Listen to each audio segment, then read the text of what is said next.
Hola, bienvenidos a esta segunda parte de la clase 1, en la cual estamos analizando los elementos de un proyecto de inversión.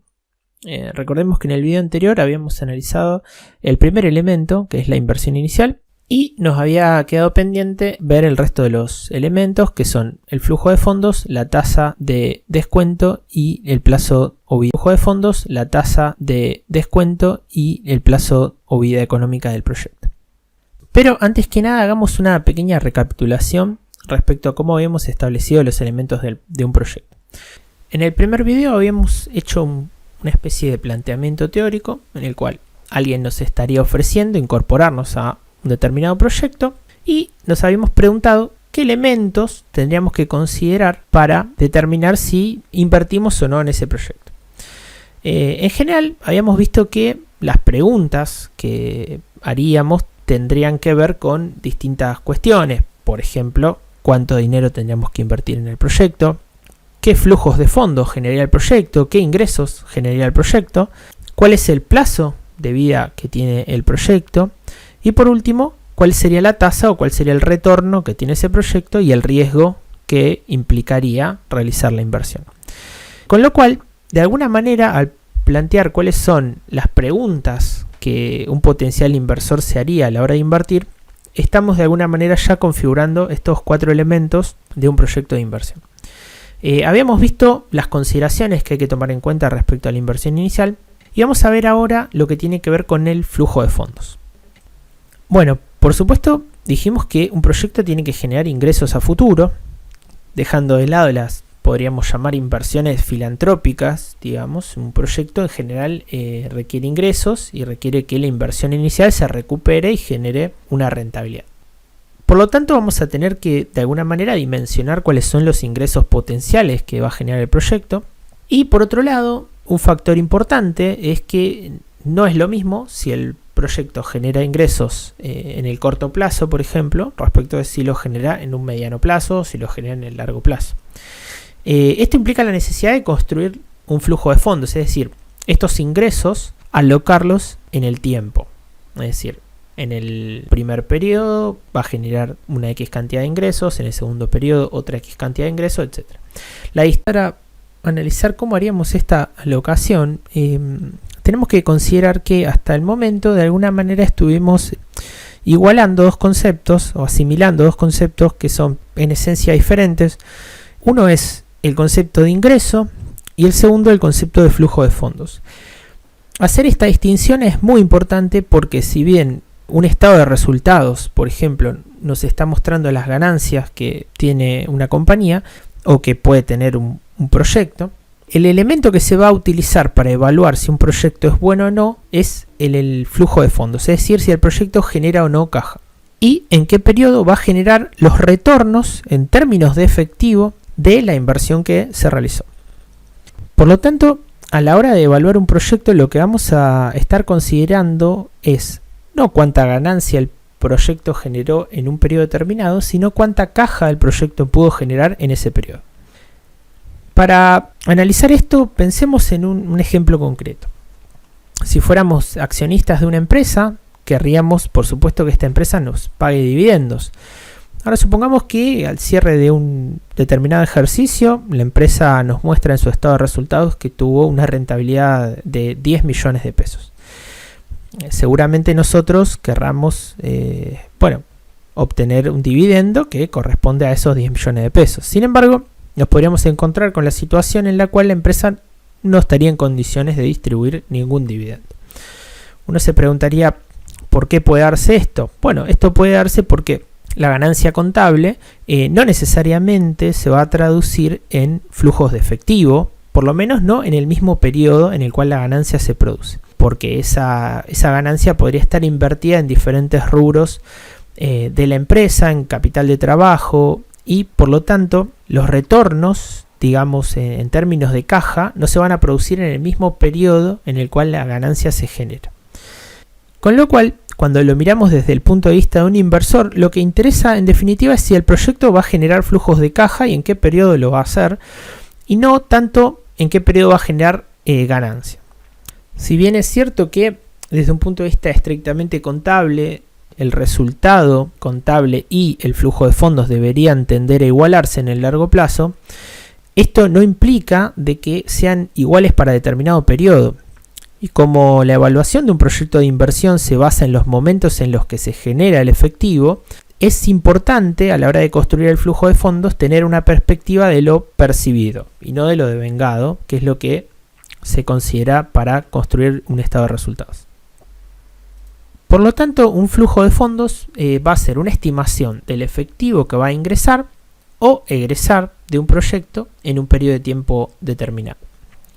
Construir el flujo de fondos no es otra cosa más que alocar cada uno de los elementos del mismo, el cobro de los ingresos por ventas, el pago de los costos y gastos a lo largo del tiempo.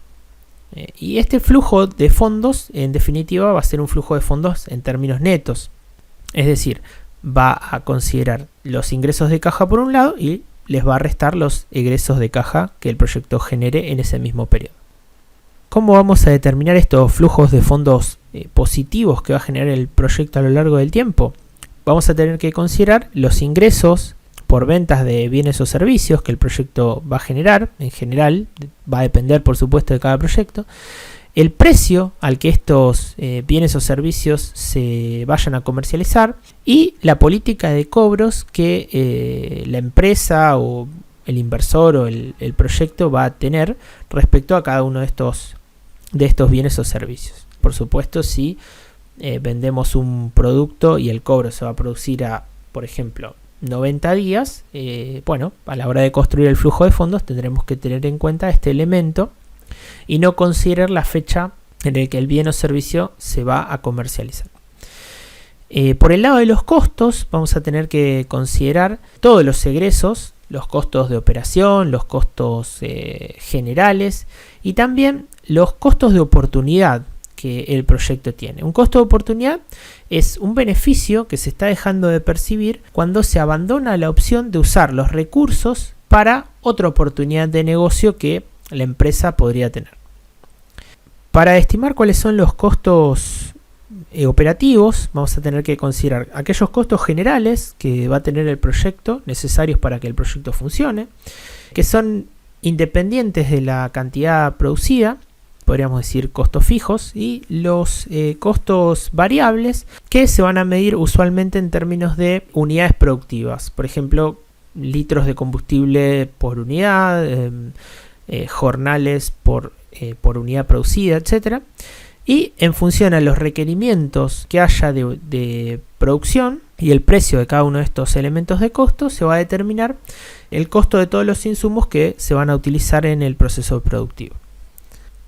Para poder visualizar estos elementos y cómo construir un flujo de fondos, vamos a estar haciendo varios casos prácticos en los cuales vamos a tener como objetivo precisamente construir el flujo de fondos a partir de los ingresos proyectados, los costos proyectados, los costos unitarios y los gastos generales que van a generar determinados proyectos.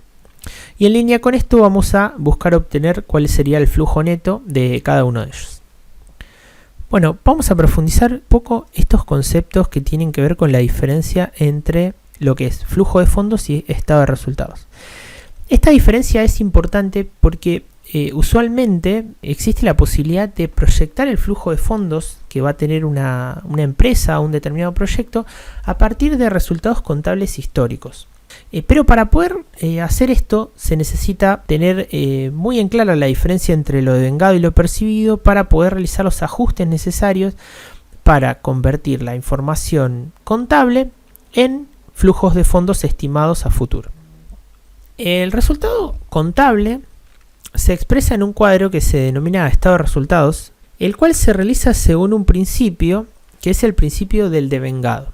Este principio prescribe reconocer las ganancias, pérdidas, ingresos y gastos correspondientes a los eventos económicos en los momentos en que esos eventos efectivamente ocurren.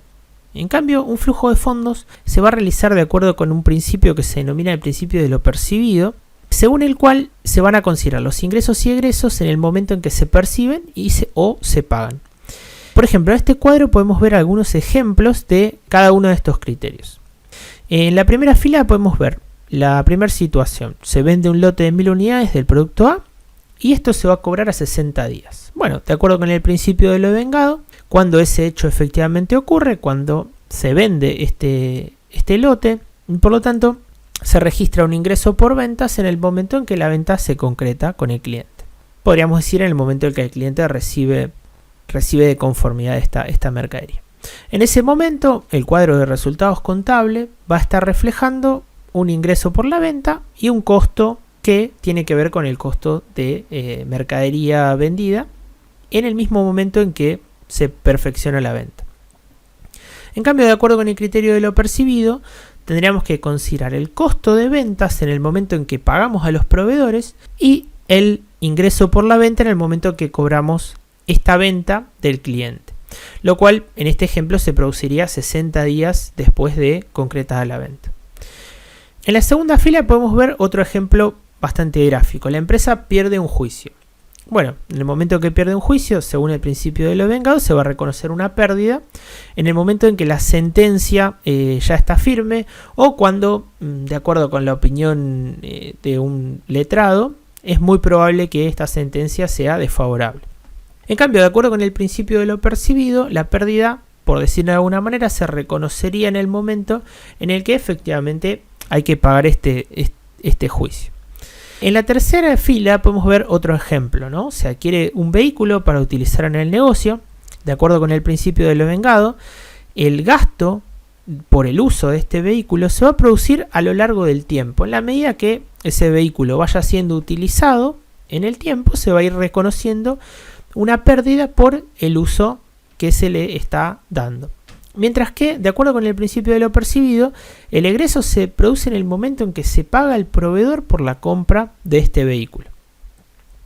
En línea con esto, a continuación se propone el siguiente ejercicio práctico, en el cual vamos a tener que determinar qué elementos se incluyen en el flujo de fondos, es decir, de los ítems que se listan a continuación, determinar si se incluyen en el flujo de fondos y en el estado de resultados o solo en el estado de resultados.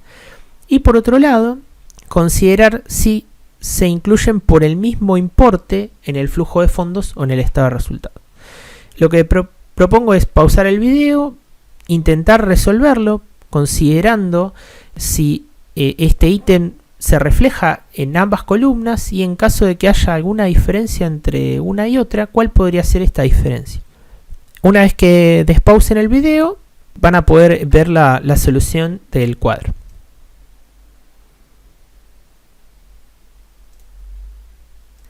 Bueno, como pueden ver, por ejemplo, lo que serían los ingresos por ventas a nivel flujo de fondos, tenemos que considerarlo incluyendo el impuesto al valor agregado, por ejemplo, que el cliente nos va a pagar al momento de efectuar el cobro de la venta, mientras que en el estado de resultados la venta se refleja sin efecto del impuesto al valor agregado porque en teoría no genera resultados contables.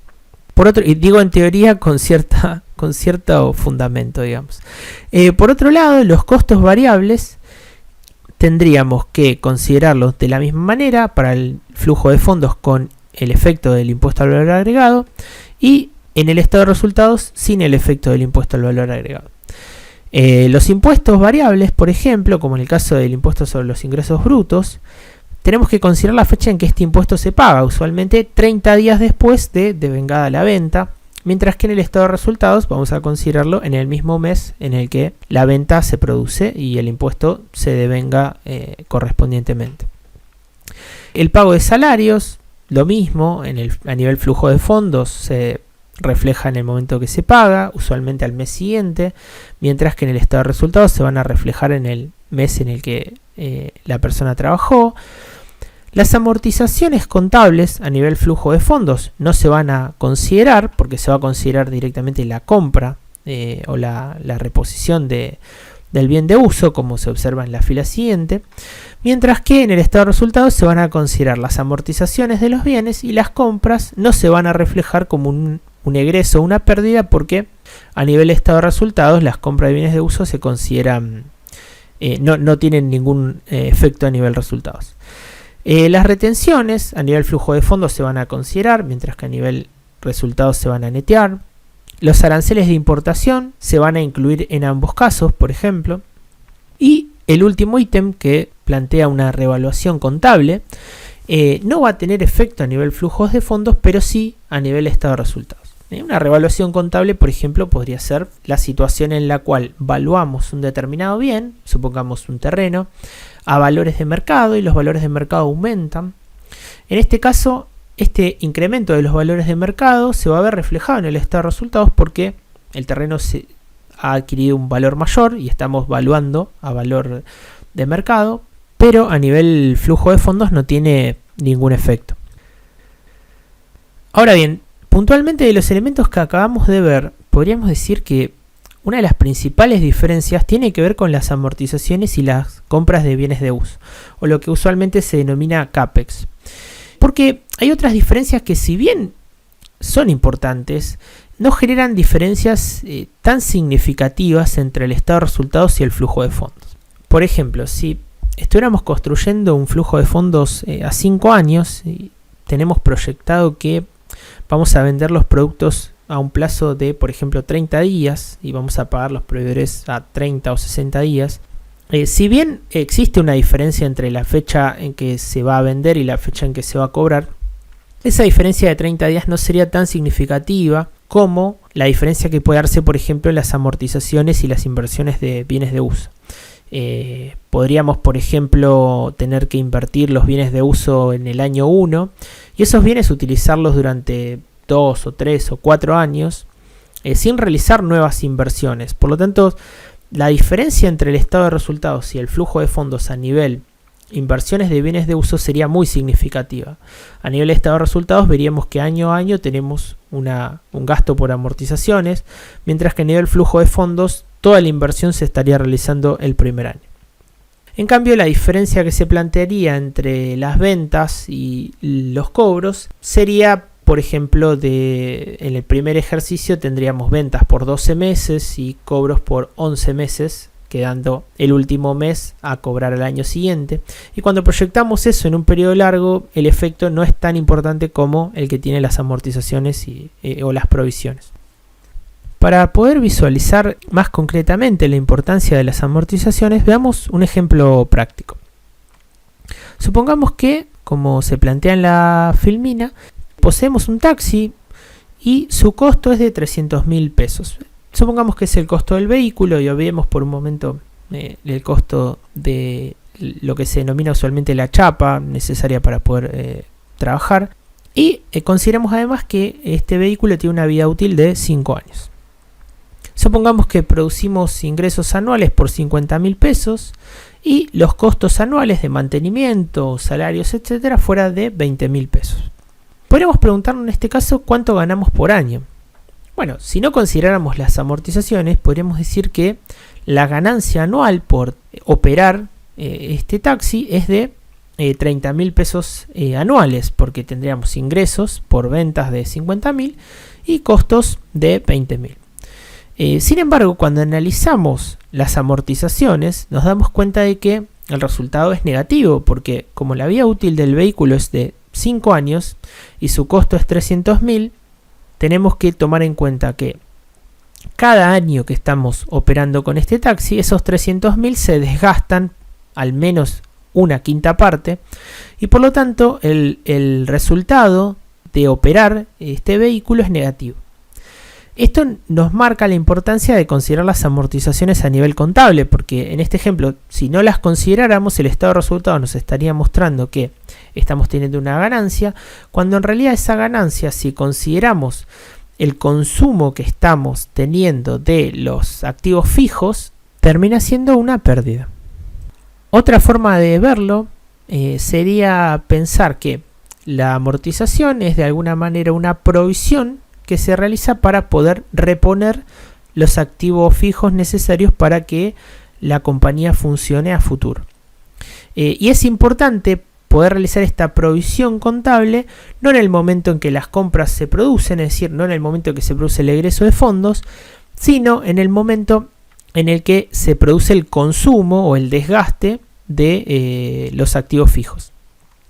Por lo tanto, a nivel contable, a nivel de estado de resultados, es muy importante considerar las amortizaciones Pero no olvidemos que, como dijimos anteriormente, cuando estamos evaluando un proyecto de inversión tenemos que considerar la fecha en que esas compras se van a pagar y no la fecha en que se produce el consumo o desgaste, porque en definitiva lo que estamos buscando es construir un flujo de fondos. Entonces, uno de los elementos fundamentales que vamos a tener que considerar a la hora de traducir un cuadro de resultados a una proyección de flujo de fondos es tomar en cuenta esta diferencia. De la misma manera que las amortizaciones contables tienen tratamientos diferentes desde el punto de vista del estado de resultados y desde el punto de vista del flujo de fondos, vamos a encontrar otros conceptos para los cuales también existe un tratamiento diferente. Uno de ellos podría ser, por ejemplo, las previsiones, las cuales precisamente a nivel contable se van a devengar o se van a previsionar, registrar en un periodo anterior al periodo en el cual se produce la erogación. Por ejemplo, podríamos tomar como base la previsión para garantías, por ejemplo, que una empresa realiza en un periodo determinado, que va a corresponder con el periodo en el cual se produjo la venta, y por otro lado, el momento en el que esa garantía se va a tener que abonar a los clientes que, por ejemplo, sufran roturas y los equipos estén dentro del periodo de garantías, va a ser usualmente el periodo siguiente. Con lo cual existiría también en estos casos una diferencia entre lo que sería el criterio de lo devengado y el criterio de lo percibido. Estas provisiones podrían o no ser significativas en los estados financieros y, por lo tanto, también es importante considerarlo a la hora de construir el flujo de fondos basados en estos elementos contables. De la misma forma, por ejemplo, una previsión para incobrables se va a registrar contablemente, según el principio de lo devengado, cuando tengamos un cliente para el cual se espera que pueda haber algún tipo de incumplimiento total o parcial de su deuda, mientras que desde un punto de vista de lo percibido, el efecto se va a producir en el momento en el que el cliente efectivamente no pague al vencimiento de la deuda. Con lo cual, este sería, por ejemplo, otro concepto que diferiría en lo que es el estado de resultados y el flujo de efectivos de una compañía. Por último, para completar este acápite, tengamos en cuenta algunas cuestiones terminológicas. En primer lugar, no tenemos que confundir cuando hablamos de amortizaciones de bienes de capital o de activos fijos de una empresa con lo que se denomina amortización de capital, que usualmente se refiere a un préstamo que una compañía puede tener. Cuando nos referíamos a amortización de activos fijos y que esta tiene un tratamiento diferente desde el punto de vista del flujo de fondos y el estado de resultados, no nos estamos refiriendo a, por ejemplo, una amortización de capital de un préstamo, que sería un concepto totalmente diferente y sí, por supuesto, representa un movimiento efectivo. Por otra parte, usualmente existe una confusión respecto a lo que se denomina desvalorización, que a veces se asimila con amortizaciones. Si bien la amortización que se realiza de un activo fijo representa el consumo que se va dando a lo largo del tiempo y este consumo a veces está asociada con una pérdida de valor, no debemos olvidar que el concepto de amortización es diferente del concepto de desvalorización. Podríamos tener, por ejemplo, un terreno, el cual no se amortiza, pero sí podría desvalorizarse si los valores de mercado disminuyeran. Con lo cual, la pérdida de valor que puede tener un activo fijo puede o no estar atada a este consumo. Por lo tanto, el concepto de desvalorización y amortización es diferente. Entonces, como podemos ver en este slide, es posible utilizar la información contable, que es información histórica y se basa en el principio de lo devengado, para poder construir un flujo de fondos que vamos a tener que realizar de acuerdo con el principio de lo percibido. Por lo tanto, vamos a tener que realizar una serie de ajustes. La amortización de los activos fijos va a ser, por ejemplo, uno de esos ajustes, para poder proyectar a futuro cuáles son los flujos de fondos que esa compañía va a tener y en línea con eso poder construir el flujo de fondos del proyecto. Por ejemplo, si tuviéramos como proyecto adquirir un negocio, podríamos utilizar los últimos 3 o los últimos 5 estados financieros para poder proyectar cuál es el flujo de fondos que ese negocio va a generar en los próximos, por ejemplo, 5 años. Pero esto no significa que vayamos a construir el flujo de fondos en base a lo devengado, sino que lo que estamos haciendo es realizar una serie de ajustes sobre la información contable histórica para poder convertirla del principio de lo devengado al principio de lo percibido y utilizarla para poder evaluar un proyecto de inversión. Tampoco esto significa que necesariamente siempre se utilice información histórica contable para poder proyectar flujos de fondos. Podríamos estar ante un proyecto para el cual esto no es posible y hay que construir el flujo de fondos en base a elementos que hay que recabar, información que hay que recabar del mercado, del contexto, del rubro en el cual este proyecto está enmarcado, etc. Sin embargo, si podemos construir un flujo de fondos basados en esta información contable, puede ser de una compañía o de más compañías, vamos a encontrar que existe mucha información en los estados financieros que pueden servir como un indicador de los flujos de fondos futuros. Siempre tomando en cuenta, claro, que la información histórica no necesariamente se va a traducir en el futuro, sino que va a servir como andamiaje para construir esta proyección a futuro, a la cual vamos a tener que incorporarle también estimaciones de eventos que pueden suceder en el futuro, contextos que esperamos que en el futuro sean diferentes, etc. Ahora bien, ¿qué podemos determinar en base a esta información del pasado?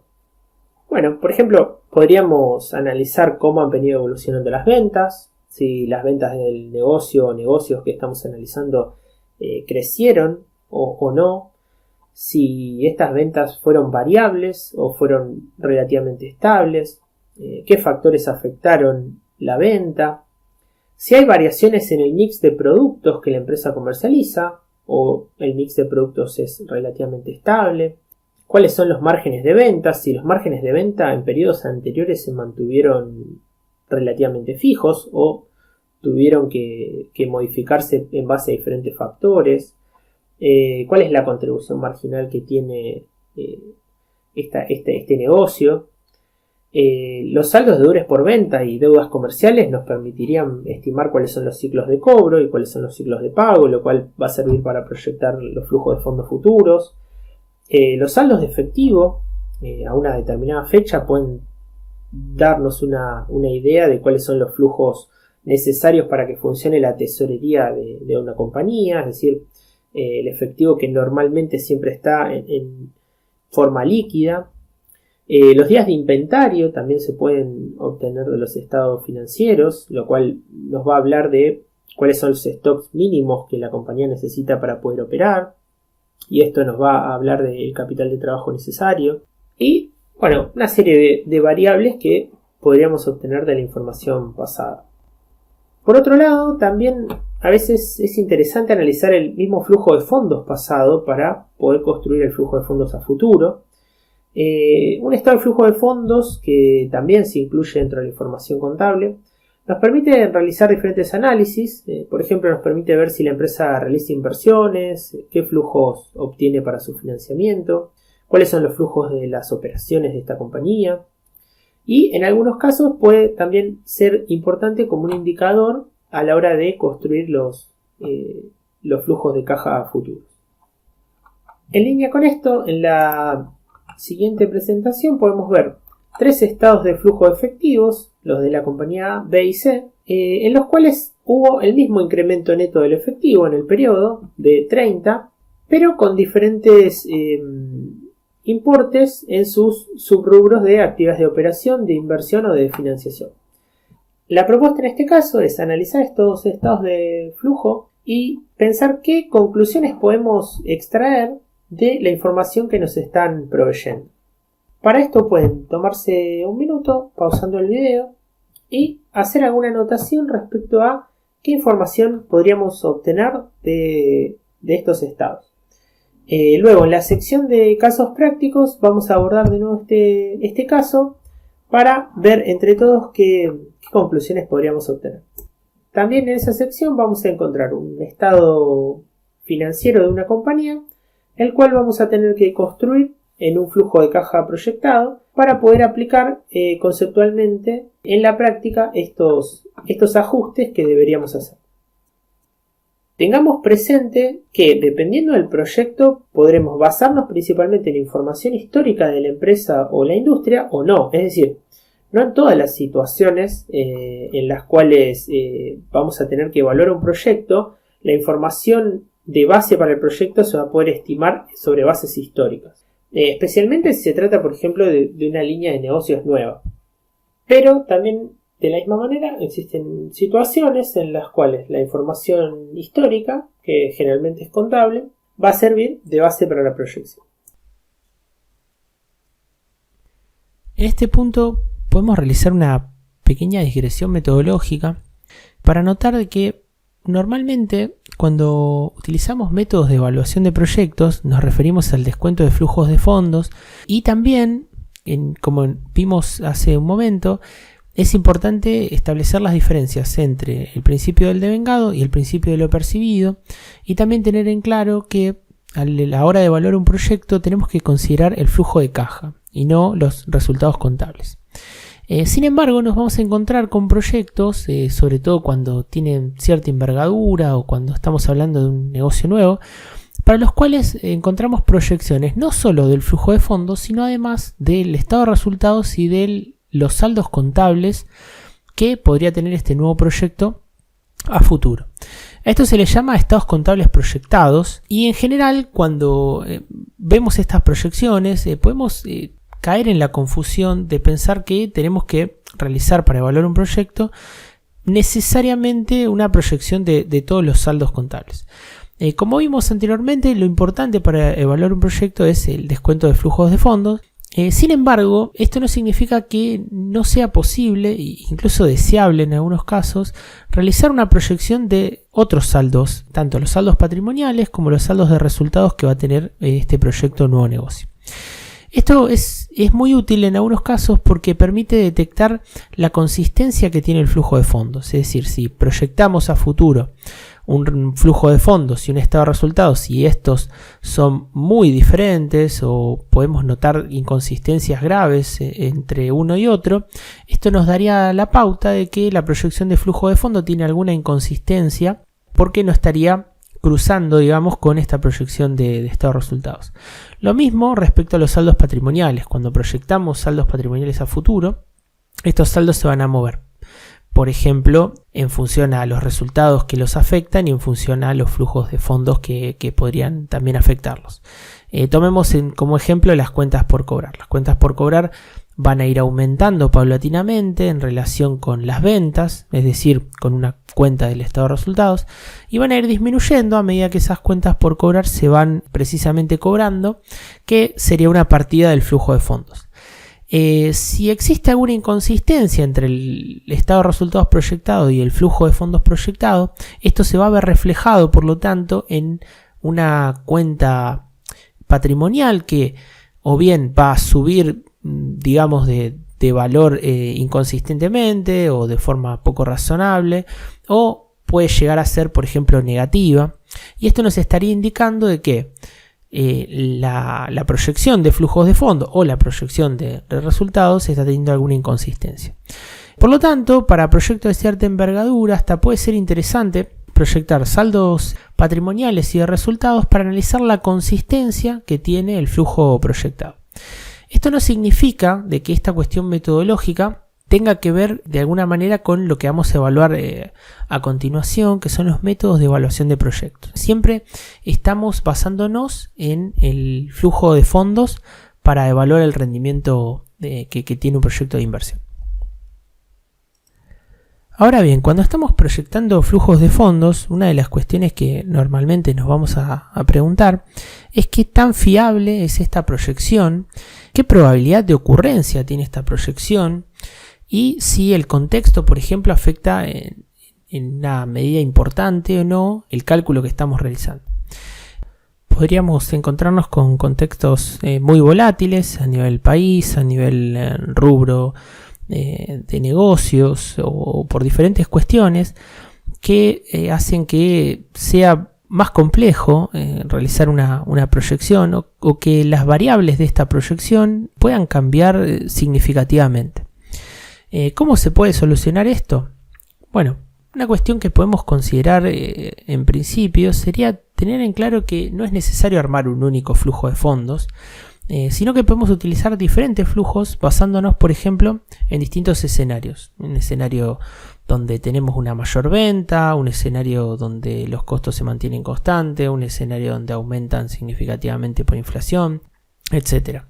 Es posible asignar, en definitiva, probabilidades de ocurrencia a diferentes flujos de fondos a cada uno de estos escenarios para arribar a lo que podríamos denominar un valor esperado, es decir, el valor más probable que va a combinar las probabilidades de que ocurra cada uno de los escenarios.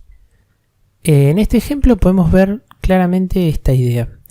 Existe un escenario optimista donde el flujo de fondos nos estaría arrojando un valor de 10.000, un escenario intermedio donde el flujo nos estaría arrojando un valor de 5.000 y un escenario pesimista donde el flujo estaría siendo negativo.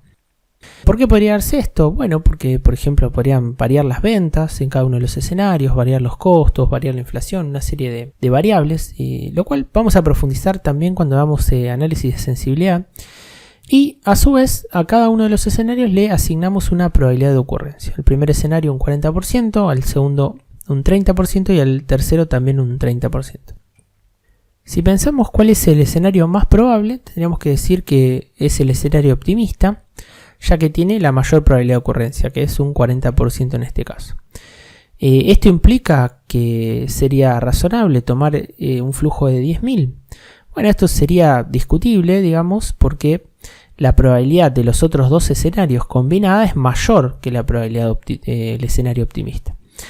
Con lo cual parece más razonable un valor esperado para el cual deberíamos multiplicar un 40% de probabilidad por 10.000 más un 30% sobre 5.000 y un 30% sobre los menos 1.000 que sería el tercer escenario. Y en función de eso arribar a un valor esperado, un valor que combina la probabilidad de ocurrencia de cada uno de los escenarios.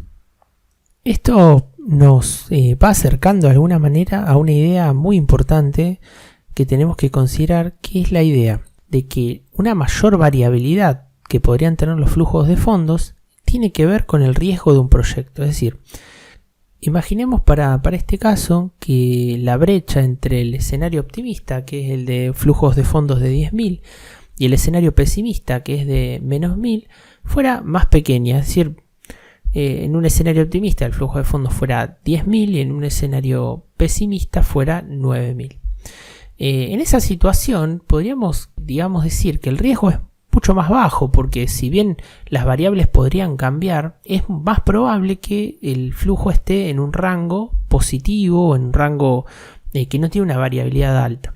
En cambio, cuando nos encontramos con un proyecto que tiene en su escenario más optimista quizás un valor muy alto, muy positivo, pero también en un escenario pesimista un valor muy negativo, entonces esa brecha que existe entre ambos habla de la volatilidad que tiene el flujo de fondos y está asociado directamente con el riesgo que tiene el proyecto. Para ilustrar esta idea veamos esta situación que se expone a continuación. En este caso los flujos de fondos de dos proyectos están fuertemente afectados por un determinado evento A. Supongamos que ese evento fuera, por ejemplo, la devaluación de la moneda de un país.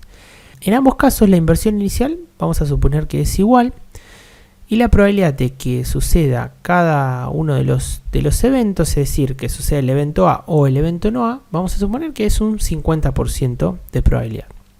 Entonces el siguiente cuadro nos está mostrando cuál es el flujo de fondos que se obtiene en cada escenario, tanto la ocurrencia del evento A como la no ocurrencia, y el flujo de fondos que estaría dando el proyecto A y el proyecto B. Entonces nos preguntamos cuál de los proyectos presenta mayores ingresos potenciales y cuál proyecto presenta más riesgo. Si les parece, pueden pausar el video en este momento y analizarlo brevemente y la solución la vemos a continuación. Bueno, como podemos ver, el proyecto A es el que tiene el mayor valor esperado. Este valor sería 2.000 por 50% más menos 1.000 por 50%, que equivale a 500, contra un valor esperado para el caso del proyecto B, que sería 300 por un 50% de probabilidad, más 200 por un 50% también, lo cual equivaldría a 250. Sin embargo, si nos basamos en un criterio de riesgo, tendríamos que tomar en cuenta de que en el caso de que nos embarquemos en el proyecto A, existe la probabilidad de que suceda el evento A que mencionamos anteriormente, en cuyo caso estaríamos perdiendo dinero básicamente, mientras que en el proyecto B estaríamos obteniendo una rentabilidad positiva, tanto si sucede el evento A como si el evento A no sucede. Y esto implica que el proyecto A es un proyecto más riesgoso. Por lo tanto, lo que podemos observar a priori es que la brecha que existe entre un escenario quizás de máxima y un escenario de mínima nos está mostrando de alguna manera el riesgo que tiene el proyecto. Y esto nos da a entender de que la volatilidad de los flujos de fondos futuros de alguna manera están marcando el riesgo. Este concepto, esta ligazón entre estos dos conceptos de volatilidad y riesgo es importante para entender algunos modelos de medición de riesgo que vamos a ver más adelante. También, por otra parte, esto nos permite entender la noción de administración del riesgo de un proyecto. Es decir, en línea con lo que venimos diciendo, es posible hacer que un proyecto sea más seguro estabilizando los flujos de fondos del proyecto. O sea, disminuyendo la variabilidad que tienen estos flujos, para lo cual se pueden utilizar diferentes herramientas. Por ejemplo, en el caso que venimos viendo, sería una cobertura de tipo de cambio. De esta forma, el riesgo puede llegar a ser menor y aumentar el valor del proyecto. Por ejemplo, en el caso anterior, supongamos que utilizamos una cobertura de tipo de cambio que cubre ante el evento A y tiene un costo de 500 pesos. Entonces, vamos a suponer que en caso de que ocurra el evento A, mediante esta cobertura, el proyecto tendría un costo y un ingreso nulo, de un flujo cero. Y en el caso de que el evento A no suceda, estaríamos en un escenario de no A, en el cual el ingreso sería en este caso de 1.500, es decir, los 2.000 que generaba el flujo de fondos menos los 500 que sería el costo que tiene la cobertura. Con lo cual la nueva matriz es la que se ve a continuación. Y ahora si multiplicamos las probabilidades de ocurrencia de cada escenario para el proyecto A, nos vamos a dar cuenta de que el valor esperado de A pasó a ser mayor, pasó a ser 750 en vez de 500, con lo cual la estrategia de administración del riesgo, la estabilización de los flujos de fondos, fue una estrategia positiva porque permitió aumentar el valor del proyecto A. Entonces, resumiendo, podríamos decir que en el marco de un proyecto de inversión vamos a definir al riesgo como la probabilidad, siempre pensando en el futuro, de que los flujos de fondo que estamos estimando no ocurran exactamente igual a lo planeado. Estos posibles desvíos hacen que el proyecto se vuelva más volátil y por lo tanto más incierto. Entonces, sin entrar en análisis técnicos, tengamos en cuenta que esta relación que existe entre riesgo y volatilidad va a ser crucial para poder comprender cómo realizar la evaluación a futuro. Una mayor volatilidad de los flujos de fondos va a implicar un mayor riesgo en la inversión y viceversa. La variabilidad va a ser en definitiva la medida de riesgo y poseer más certeza en la probabilidad de ocurrencia de un flujo va a volver al proyecto más seguro y en general más valioso. Y por lo tanto la administración del riesgo de un proyecto va a consistir en realizar un proceso de decisión sobre las formas que existen para poder disminuir la variabilidad de los flujos de fondos con un costo que va a tener asociado, y se va a realizar un análisis de costo y beneficio para determinar si estas estrategias, si estas herramientas de administración aumentan o no el valor del proyecto. Bien, por último también tenemos que mencionar que a la hora de proyectar los flujos de fondos existe una variable muy importante que vamos a tener que considerar, que es la variable de la inflación. Como vimos, los flujos se construyen a partir de flujos positivos generados por la venta de bienes y servicios, flujos negativos por los costos y gastos generales, y tanto los precios de venta como los costos y los gastos se van a ver afectados por la inflación. Por lo tanto, lo vamos a tener que tomar en cuenta a la hora de proyectar los flujos de fondos. Este tema lo vamos a abordar con más detalle en otro módulo, pero sí tenemos que notarlo en este punto, de que es uno de los elementos importantes a la hora de considerar la proyección de flujos de caja a futuro. Otro de los puntos importantes que vamos a tener que considerar a la hora de proyectar los flujos de fondos tiene que ver con el valor residual. Y para explicar esto también tenemos que abordar el tercer elemento de un proyecto de inversión, que es la vida económica del proyecto. Bien, cuando hablamos de proyección de flujos de fondos, estamos pensando en una proyección a futuro, es decir, unos determinados flujos que van a estar asociados con periodos futuros. Pero estos periodos claramente no van a poder ser infinitos, es decir, los flujos se van a generar desde una fecha determinada, de la fecha que el proyecto se inicia, hasta un momento en el cual esos flujos se van a agotar. Y esto nos da de alguna manera la idea de que el proyecto tiene una vida económica y que esta vida la tenemos que considerar a la hora de realizar una proyección. Si bien existen diferentes criterios, podríamos decir que la vida económica es el periodo que se inicia cuando se comprometen los recursos para arrancar las operaciones y va a culminar cuando el proyecto ya no puede generar flujos de caja. Podríamos decir que es el periodo en el que se espera que el proyecto genere flujos de fondos, tanto positivos como negativos, es decir, el horizonte temporal de análisis que va a estar dado por la cantidad de periodos, en definitiva, durante los cuales vamos a analizar el proyecto. Bien, en este punto algunos autores apuntan a que existe una especie de convención no escrita respecto al plazo de evaluación no puede superar los 10 años. Excepto que haya un ciclo de vida mayor, por ejemplo, para determinados negocios el ciclo de vida es más largo. Podríamos pensar, por ejemplo, en una plantación forestal que tiene ciclos de vida de 20, 30 años o una, digamos, central termoeléctrica cuyos ciclos de vida realmente no están claros desde un punto de vista técnico, etc. Sin embargo, en general, si se aplica esta norma de los 10 años, en algunos países, como por ejemplo en Argentina, podríamos decir que proyectar a 10 años es algo prácticamente imposible, muy difícil hacerlo a 5 años, con lo cual normalmente una proyección a 5 años parece lo más razonable para lo que sería un negocio. ¿Por qué se da esto? Bueno, esto se da porque a medida que el horizonte de proyección va aumentando, se va reduciendo la precisión en las estimaciones en función a la volatilidad de los flujos de fondos, lo cual determina que a medida que la volatilidad aumenta, el horizonte de proyección tiende a ser más acotado. Incluso en contextos de mucha incertidumbre podría ser complejo incluso estimar cuántos años un proyecto va a generar flujos de fondo. Entonces vamos a encontrar diferentes criterios a utilizar. Un criterio podría ser atar de alguna manera la vida económica del proyecto a la vida útil de los activos que están asociados a ese proyecto.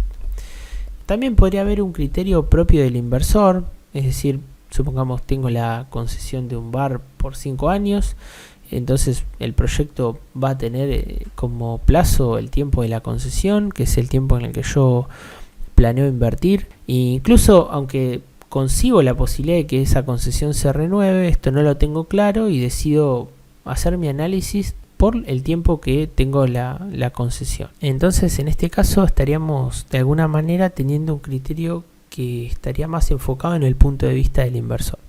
También es importante diferenciar, por ejemplo, lo que podría ser un proyecto interno, como la compra de una máquina, de un proyecto como podría ser la adquisición de una empresa o un nuevo negocio. En el caso de, por ejemplo, la adquisición de una empresa, es posible que no haya un determinado futuro previsible en el cual la empresa va a dejar de funcionar, porque eso en muchas situaciones es incierto. Mientras que en el caso de, por ejemplo, un proyecto para la compra de una máquina, esta máquina normalmente va a tener una vida útil, con lo cual en este segundo caso podríamos atar la vida económica a la vida útil de la máquina, mientras que en el caso de un nuevo negocio, en general se establece un cierto lapso temporal y se va a considerar la proyección por ese lapso y los flujos que se estima que podrían generarse desde esa fecha en adelante se van a considerar como una renta perpetua basada en los datos de la proyección del último periodo analizado. Por ejemplo, si estamos pensando en adquirir una marca reconocida En general, saber cuánto tiempo una marca va a generar flujos de fondos es complejo, no porque eso vaya a ser infinito, sino porque es indefinido.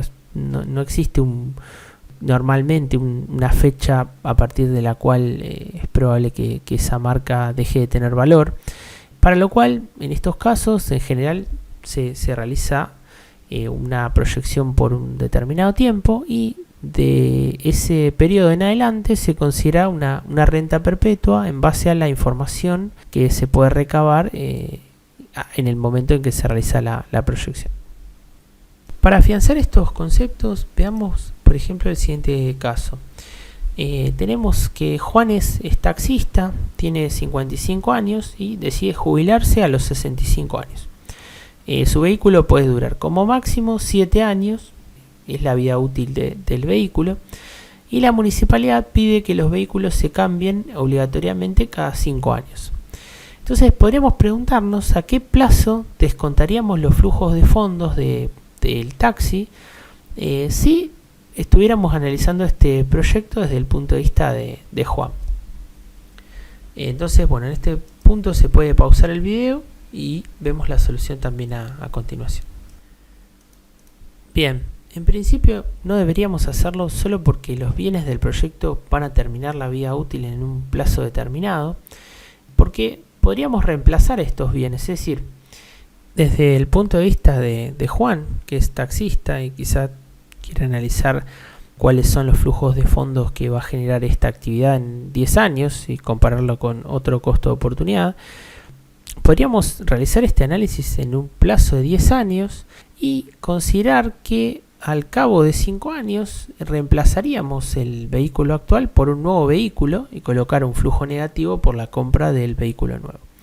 Esto nos permite ver que no necesariamente se tiene que atar la vida económica del proyecto a la vida de los activos, porque los activos en definitiva se pueden reemplazar, sino que esto va a depender de cada circunstancia. Cuando estamos pensando en un nuevo negocio, vamos a considerar quizás, como decíamos, un periodo indefinido, y tendremos que considerar dentro de las inversiones de activos fijos el reemplazo de los activos que el negocio necesita para funcionar. Mientras que, por ejemplo, en un proyecto interno que está centrado específicamente en la utilidad que podría tener adquirir una máquina o elegir entre una máquina más cara y más eficiente y una máquina más barata y menos eficiente, en esos casos sí sería razonable atar la vida económica del proyecto a la vida útil de los activos. Bien, por último, listemos algunos de los factores que tenemos que considerar para determinar la vida económica de un proyecto. Bueno, algunos podrían ser, por ejemplo, la competencia, si es un mercado donde existe mucha competencia o no, el contexto económico, la vida estimada de los productos involucrados, la vigencia podría ser de una patente, es decir, si yo tengo un plazo determinado para poder vender este producto y después no puedo hacerlo o pierdo los derechos de autor, digamos, sobre este producto, en cuyo caso la vida económica va a estar atada normalmente a la vida de la patente, la existencia de una licencia o de un contrato de alquiler, porque mi negocio está muy ligado a un determinado lugar, con lo cual una vez que el contrato se termine, la existencia del negocio a futuro es incierta. Bueno, por supuesto, la seguridad económica, la seguridad jurídica, la política del país en el que el negocio está inserto, y las propias políticas también de la compañía, entre otras variables, ¿no? Algunas de estas variables van a permitirnos determinar cuál es la vida económica del proyecto y, combinado con otros factores, determinar cuál es el horizonte razonable de proyección. Bien, volvamos entonces ahora sobre el concepto de valor residual. Dijimos entonces que el proyecto va a tener que evaluarse en base a los flujos de fondos futuros, pero no podemos analizar infinitos flujos de fondos, sino que es necesario establecer un plazo finito para el análisis. Esta situación genera la posibilidad de que, una vez definida la vida del proyecto, queden periodos por fuera del mismo, es decir, si se espera que el proyecto siga generando flujos por fuera de este periodo de análisis, van a existir ingresos que, si hacemos un corte en ese periodo sin considerarlos, quedarían fuera del análisis. Para esto lo que se utiliza es el concepto de valor residual, que va a ser una estimación de los flujos de fondo posteriores a este plazo finito de análisis que estamos considerando. Entonces, por ejemplo, si tenemos un proyecto que estamos analizando en un plazo de 5 años, pero para el proyecto estamos adquiriendo bienes que tienen una vida útil de 8 años, es razonable pensar que al final del año quinto estos activos van a tener un valor. La incorporación de ese valor dentro del flujo de fondos es algo necesario, porque si no estaríamos básicamente dejando flujos por fuera del análisis. Estos activos van a tener que medirse al valor de venta estimado en ese momento, considerando el consumo, el desgaste que sufrieron durante el plazo de análisis, y ese monto lo vamos a tener que considerar un flujo de fondos adicional que vamos a colocar al final del proyecto. No considerar este flujo adicional podría llevarnos a un error en la valoración del proyecto. Para visualizar esto, analicemos el siguiente caso práctico. Estamos considerando comprar un inmueble para evitar el pago de alquileres. Planeamos utilizar este inmueble durante 30 años y el valor que tiene es de $100.000. El valor de los alquileres anuales que estaríamos ahorrando es de 150.000 pesos. Y supongamos que el tipo de cambio peso-dólar en este momento es de 70. Entonces nos preguntamos si conviene comprar el departamento o no. Si les parece, en este punto también pueden pausar el video y analizarlo unos minutos. Bueno, lo que vamos a notar es que si no consideramos el valor residual, parece que no es conveniente realizar la inversión. Lo que sucede es que al final del plazo que estamos considerando, tenemos que considerar también el valor de venta que tendría el inmueble con una antigüedad de 30 años e incorporar ese flujo adicional dentro de la valoración del proyecto. Si no realizamos esto, claramente el proyecto, que en principio podría ser interesante, estaría dando mal. Esto nos permite visualizar la importancia que tiene agregar ese flujo adicional al valorar el proyecto. Bien, el valor residual entonces dijimos que es un último flujo de fondos que tenemos que considerar al final de la vida del proyecto, y la pregunta que surge es cómo valorar este último flujo. Bueno, para esto vamos a encontrar diferentes criterios. Podemos considerar, por ejemplo, valores contables al final de la vida del proyecto, considerar valores de mercado que tendría hipotéticamente el activo o activos vinculados al proyecto al final del plazo considerado, o incluso una renta perpetua que seguirían produciendo hipotéticamente estos activos una vez finalizado el proyecto. Esto último principalmente se utilizaría para el caso de empresas. Entonces, como dijimos, una empresa que tiene un futuro indefinido, no sabemos si puede durar 20 años, 10 años, 50 años, pero vamos a realizar el análisis de flujos de fondos únicamente por 5 años o únicamente por 10 años, porque extender el análisis más allá implicaría un ejercicio complejo de determinación de determinadas variables, o podría llevarnos a errores, sobre todo cuando los contextos son muy cambiantes. Entonces, para estos casos lo que vamos a hacer es considerar un periodo de análisis y, con posterioridad a esto, una renta perpetua que generarían estos activos e incorporar esa renta como un flujo final. Claro que para poder valorar estos activos al final del plazo de análisis tenemos que considerar si los activos remanentes van a ser transferibles o no transferibles. Si fueran transferibles, como por ejemplo el caso del inmueble que vimos hace un momento, sí incorporaríamos, claro, un flujo adicional. Pero también podría darse la situación en la cual los activos al final del periodo no son transferibles. Por ejemplo, una licencia que no fuera transferible no tiene en realidad valor una vez terminada la vida útil del proyecto, con lo cual el valor de estos activos que no son transferibles no debería formar parte del valor residual. Bueno, vamos a considerar ahora el último de los elementos de un proyecto de inversión, que es la tasa de descuento. Y por supuesto que este concepto se asocia también con el riesgo de un proyecto. Recordemos que para que el proyecto sea aprobado no alcanza con que genere una rentabilidad a futuro, sino que tenemos que comparar esa rentabilidad con las expectativas que tiene el inversor. Para estimar esto vamos a tener que comparar la tasa de rentabilidad del proyecto con esa rentabilidad esperada. A esta tasa de rentabilidad esperada vamos a denominarla tasa de rendimiento requerida. En teoría, esta tasa representa el rendimiento que espera el inversor considerando la mejor oportunidad de inversión que tiene disponible en el mercado con un riesgo similar. Es decir, si el inversor estuviera requiriendo para el proyecto una rentabilidad del 20%, uno podría suponer que tiene otras oportunidades de inversión que tienen un riesgo similar a esta que estarían otorgando una rentabilidad del 20%. Esta rentabilidad es uno de los elementos del proyecto de inversión y vamos a tener que tomarlo en cuenta a la hora de evaluar la viabilidad del proyecto. Por ejemplo, para el cálculo del valor actual neto, que es uno de los métodos de evaluación de un proyecto, lo que vamos a hacer es descontar estos flujos futuros a esta tasa requerida por el inversor. Y de esta manera vamos a determinar si esos flujos futuros descontados tienen un valor mayor o menor a la inversión inicial que tiene que realizar el inversor. Dicho de otro modo, vamos a estimar qué valor tienen esos flujos de fondo futuros, pero en el momento actual. Y para poder homogeneizar el cálculo, es decir, comparar el valor que tienen los flujos futuros con el valor de la inversión en el momento actual, vamos a aplicar un descuento sobre esos flujos futuros que va a ser precisamente a esta tasa de rendimiento requerida.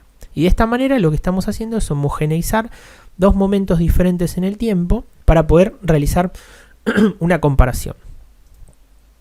Podríamos de alguna manera asimilar esta tasa con algunos conceptos contables. En principio podríamos asimilarlo con el concepto de ROE, es decir, retorno sobre el patrimonio.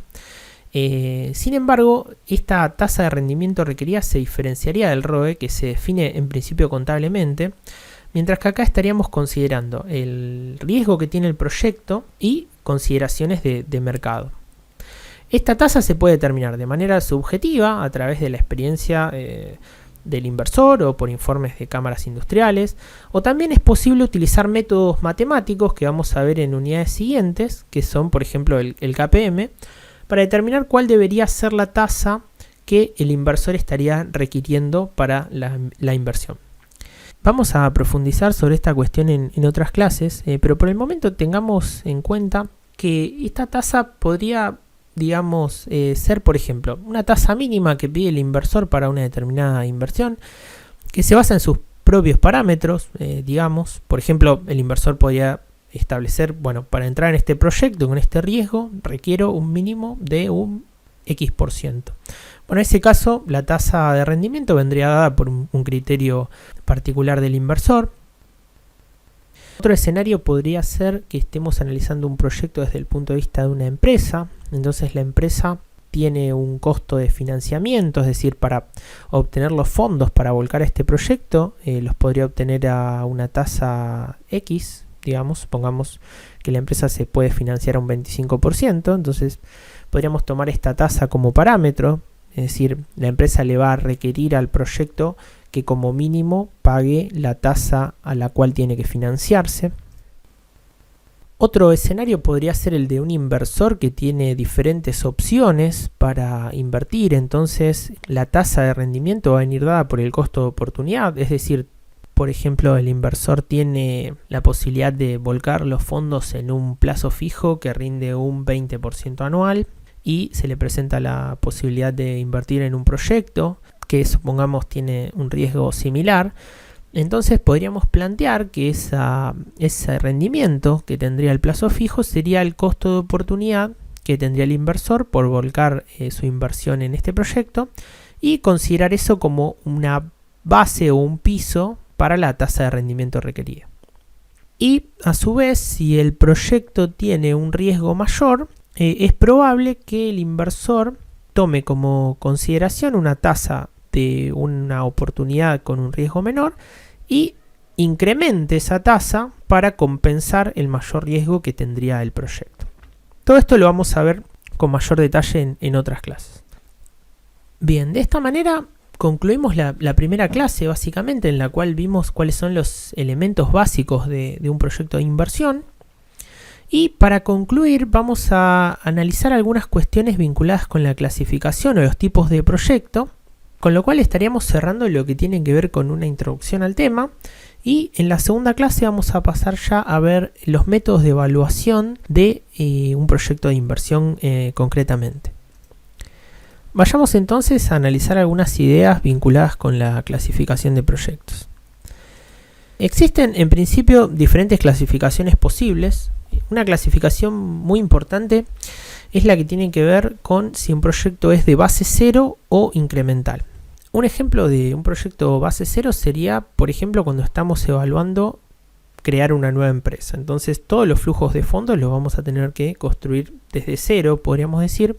Mientras que en el caso de un proyecto incremental, vamos a considerar únicamente los flujos de fondos adicionales que tendría este proyecto sobre la base de, por ejemplo, un negocio que ya existe. Entonces, si estuviéramos evaluando la posibilidad de lanzar un nuevo producto al mercado, vamos a considerar el precio de venta que tendría este producto, los gastos que tendría este producto, los gastos variables asociados con el mismo, pero no vamos a considerar, por ejemplo, algunos gastos fijos que la organización ya tiene y que no tendría que incrementar como consecuencia de este proyecto. Es decir, el proyecto viene a sumarse a los flujos de fondos que la empresa ya tiene, y por lo tanto vamos a analizarlo de manera separada para ver si es viable o no.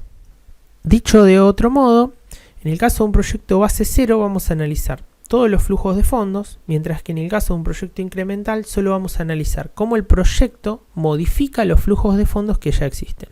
En este último caso lo que vamos a analizar es, por ejemplo, los flujos de una empresa con proyecto y los flujos sin proyecto. Y en base a la diferencia entre ambos flujos determinar si este proyecto incremental resulta conveniente.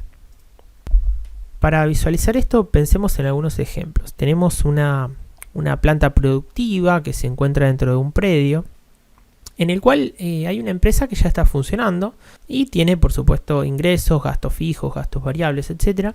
Y está evaluando la posibilidad de incrementar su producción agregando una nueva nave productiva.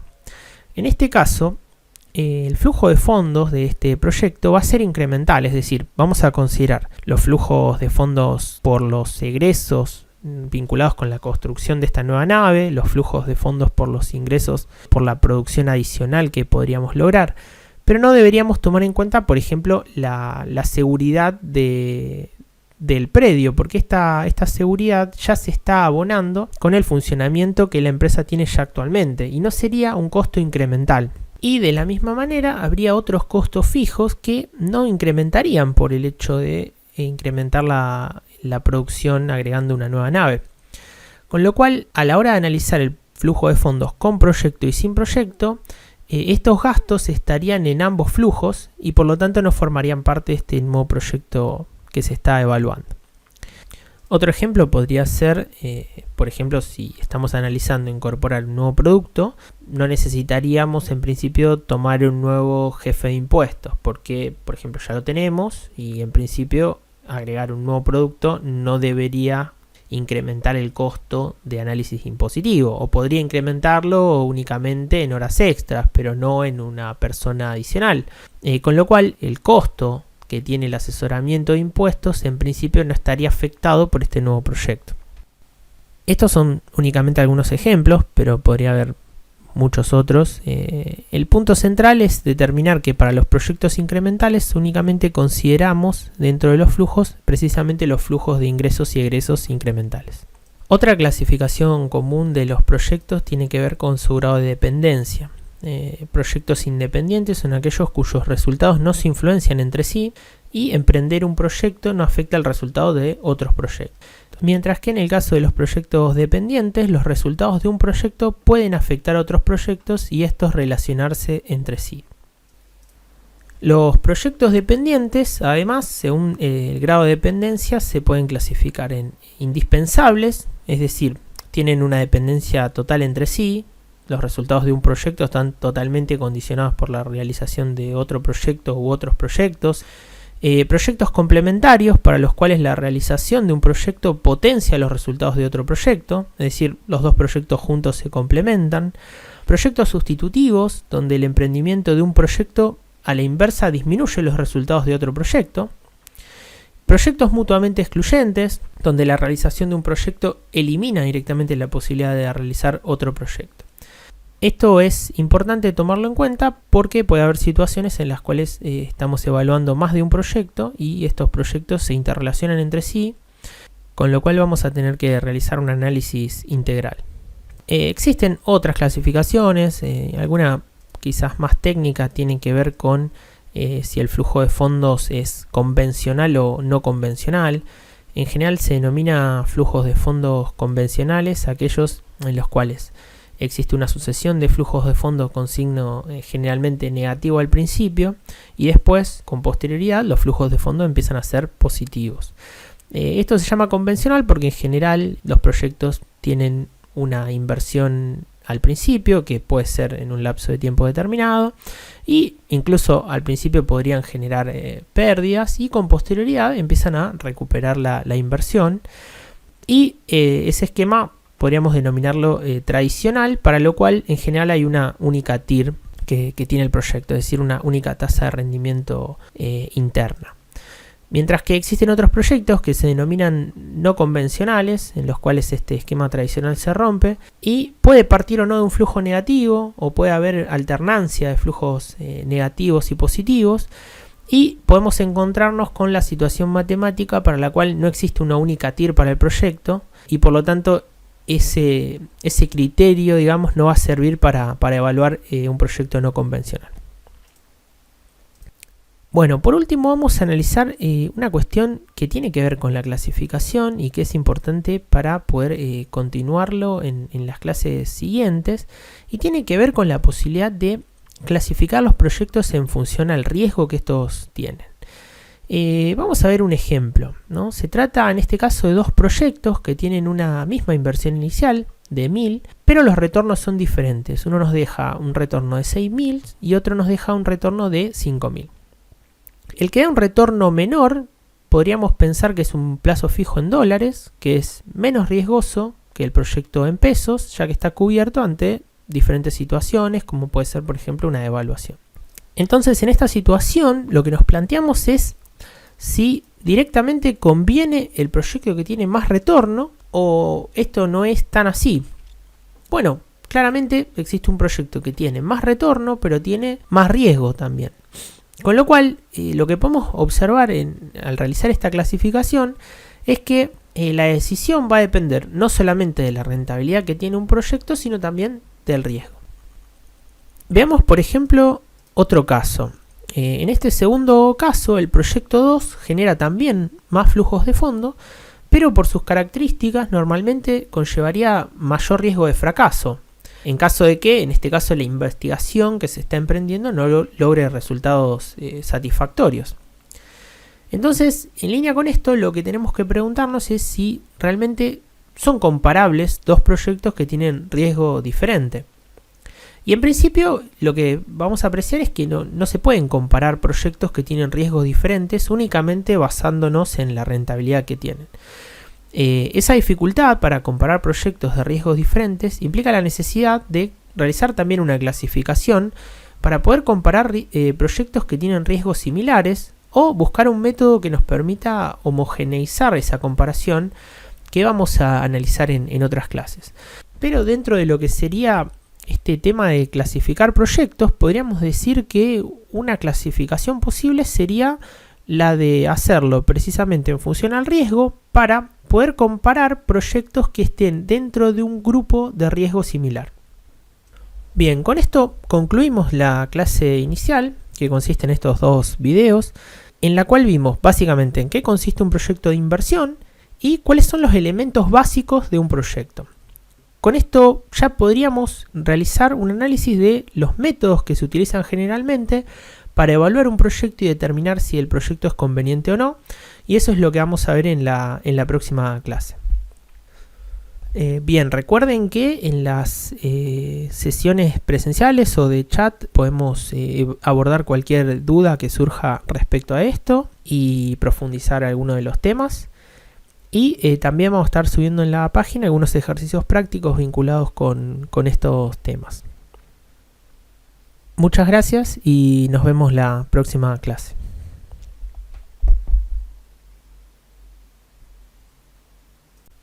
Muchas gracias y nos vemos la próxima clase.